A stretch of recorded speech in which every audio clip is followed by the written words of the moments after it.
Baseball training ni Pixar. And maghapon gloomy ang ating weather kasi may bagyo sa Visayas dito sa Pilipinas, pero sa Visayas ang tama. Ang pangalan ng bagyo is Verbena. Hindi ko alam, basta letter V. UV, di ba? Ang huli si Juan eh. Yun yung nasa Bora kami. Pero ngayon Verbena na. Umabot na sa letter V yung bagyo natin.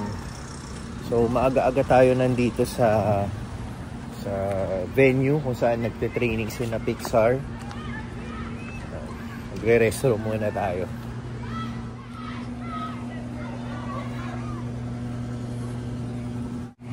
Galing na rin tayong workout bago tayo pumunta rito. Pero habang inaantay natin si Pixar matapos, nagte-training sila. Walking ulit tayo para exercise pa rin. Total maganda naman yung weather, hindi umuulan, gloomy, hindi mainit. So sariwa yung ng hangin. Saka ang kagandahan dito, may walkway naman, kaya madaling maglakad.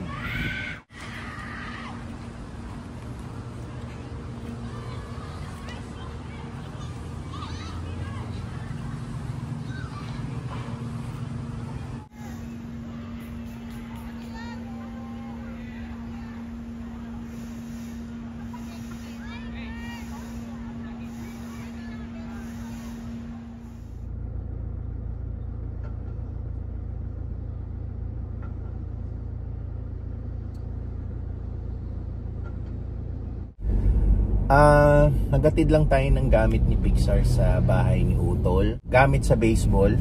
Kasi recently sabi ng coach nila everyday na ang training nila after school. So usually Tuesday and Thursdays lang ang training nila. Yun yung normal nila. Pero ngayon everyday na.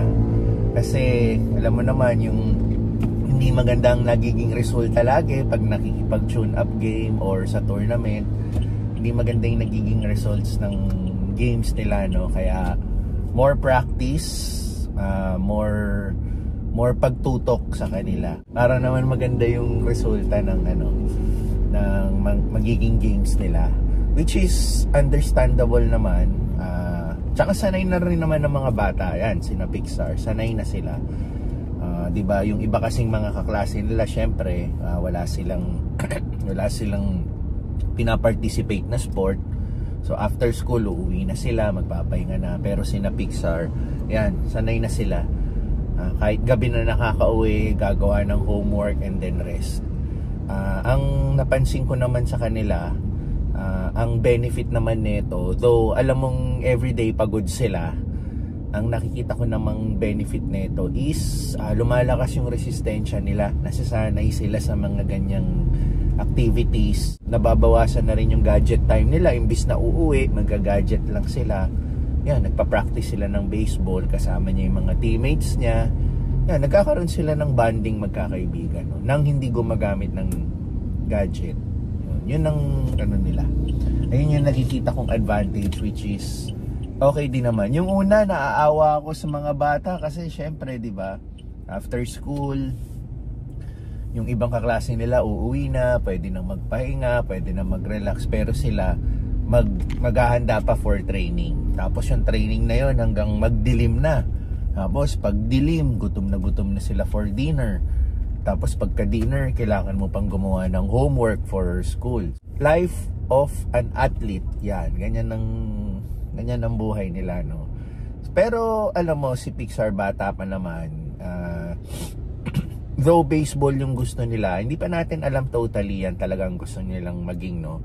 Lagi niyang sinasabi, paglaki niya gusto niya maging piloto, which is magandang stepping stone din tong pagbe-baseball niya kasi nagbi-build ng discipline, di ba? Siyempre kailangan mo, napaka-disiplina mo pagdating sa pagiging piloto, di ba? Hindi ka dapat maubos ang pasensya kasi maraming buhay ang nakasalalay sa iyo whenever magpapalipad ka ng eroplano. So number 1 dyan, disiplina, pagiging kalmado, yan ang tinuturo ngayon sa baseball. Workout na tayo. And ganda na yung weather natin ngayon. Sunny day na simula kaninang umaga. Mukhang wala na si Typhoon Verbena. Nasa bandang Palawan na raw. Pero dito sa Manila, wala na. So yun, workout time.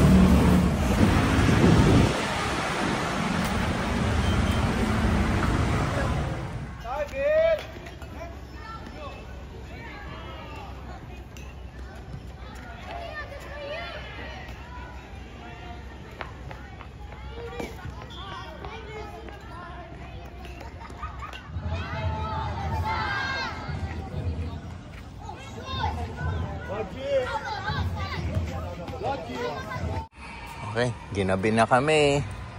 Dito tayo. Sige, straight. Life ng athlete. May homework ka ba, Pixar?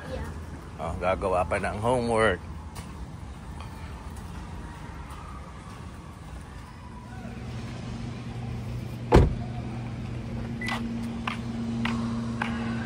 For the 3rd straight day, training sila. Dito ulit tayo sa country club. Kahapon sa school sila. Ngayon balik dito. Actually umulan-ulan kanina. Kala namin makakancel. Tapos biglang tumigil. Tapos yun, tuloy. Usually kasi ikina-cancel nila kasi hindi na playable yung field. Pero ngayon, since tuloy, so ibig sabihin okay yung field kahit umulan. So, nag-start yung everyday training nila last Tuesday. Nung Monday, supposedly start yun pero pinag-rest sila kasi last week kasi naging fair week nila. Sobrang busy nila sa school. So, ngayon, nag-start sila last Tuesday. So, today is Thursday. Pati bukas meron, Friday. I don't know kung even Saturday, no? Feeling ko wala naman ang Saturday. Monday to Friday lang, after school training. So, restroom ulit tayo, jingle bells tayo, and then check ulit natin yung training nila.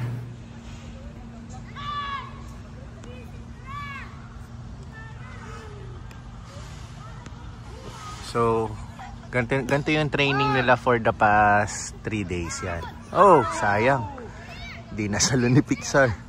Pero yan ang training nila. Focus sila sa batting and yan yung pagsalo ng bola. Yan. Kasi for the past games nila, yan yung medyo nagiging problem nila no? Yung pagsalo ng bola. Kaya ang daming bases na nako-cover ng kalaban. Ayun. Tapos dun sa dulo, yan, kung makikita mo, focus naman sila sa pitching. Sa pagpipitch yun. Kasi yun yung mga pitchers nila. Hinahasa din sila.